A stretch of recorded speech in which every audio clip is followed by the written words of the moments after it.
Hello, my name's Danny Hargreaves and welcome to Real SFX, and of course it's Adult Learning Week, and the guys are here today to do some filming and I get a chance to show you around my company, Real SFX. Now we are a physical special effects company that works in film and TV, creating some of the, shall we say, the cool stuff that you see in film. So all the explosions, all the weather effects or engineering or bullet hits or anything pretty cool like that, that's what we do here. Now we're based here in Cardiff and we've got many skills. We've got many people that work here with lots of different skills that range from anyone that works in hydraulics and engineering to model making and makeup and stuff like that. So what I'm going to do is I'm going to take you a little walk around my warehouse and you'll get a chance to see some of the things that we do.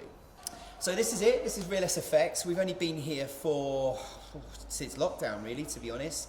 So during that time we moved from our previous site to this site, and it's okay, it's not perfect, but it's home for us. So I'm going to take you a little walk around so you get a chance to see what it is.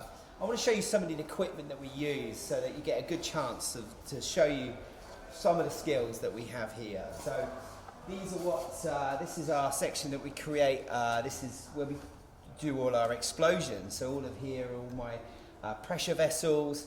A lot of these, you'll see me using these on Doctor Who or various things. We charge this with air and it blows out loads of debris and stuff. You'll see the Doctor running down the corridor, a big fireball chasing down there. So lots of skills here in order to put this together. A lot of the equipment we build ourselves as well. So we take a pressure vessel and convert it.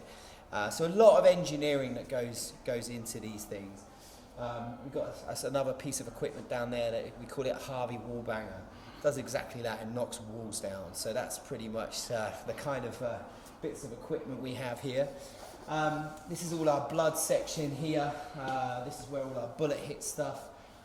Back of heads blow out. We'll have lots of pressure vessels and stuff that will attach to actors and stuff.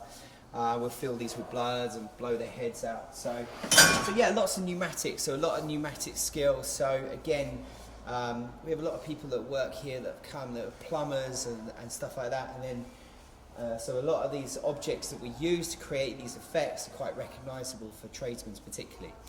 Right, let's take you through into our smoke section. This is broken down into our exterior smoke and interior smoke here.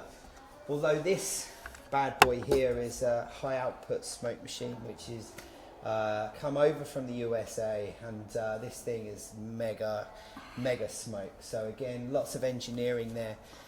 We've converted things, we've changed it this end. So again, a lot of my guys here are very skilled in terms of engineering. So again, that's what we do.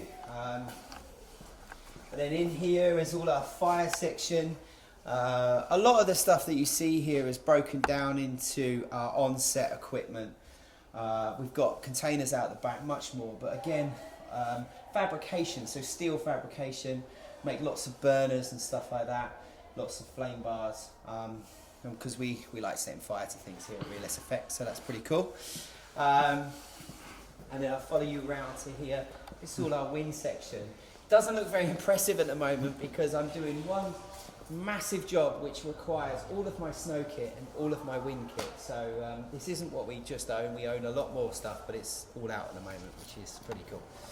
And then finally, this is our sort of water section here. So all the rain that you see on set is not real. It's always probably rain bars or rain stands, and we've got everything from just garden hose type setups to huge crane range. So we're very equipped to work on big productions which create huge weather effects. Okay, let me take you to the next section here now. So this is our sort of clean working sort of area. So lots of fabrication here. Testing and stuff like that, broken into rooms. Now, I'm sure if you follow me around here, so this is our fabrication area here. So we do a lot of our preparation here. We'll make things and stuff. It's not a massive size. In my previous warehouse, we had a much bigger space, but we're finding that we didn't need such a big area. So we've really sort of made it smaller, more intimate, but again at the same time really crucial a lot of welding, a lot of fabrication, and a lot of production don't realise that we do a lot of work and build a lot of stuff here before we go onto set. Everything that we do is tested and tested and tested, and pretty much every effect starts here. Right, so again, this is a lot of our equipment, standby equipment that we need on set, everything from generators to warning signs to COVID-19 prevention kits. Now this seems to be the new norm.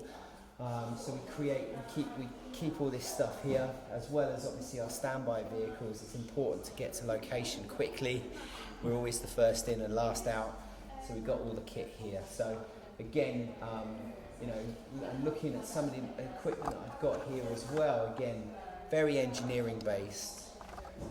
So transferably, I've got guys and girls that have been through the process of working in factories, working as welders, and very, very transferable skills, particularly working in special effects, because it is glorified engineering, building something specific for a need or a request and then creating that effect. So essentially very, very engineering based.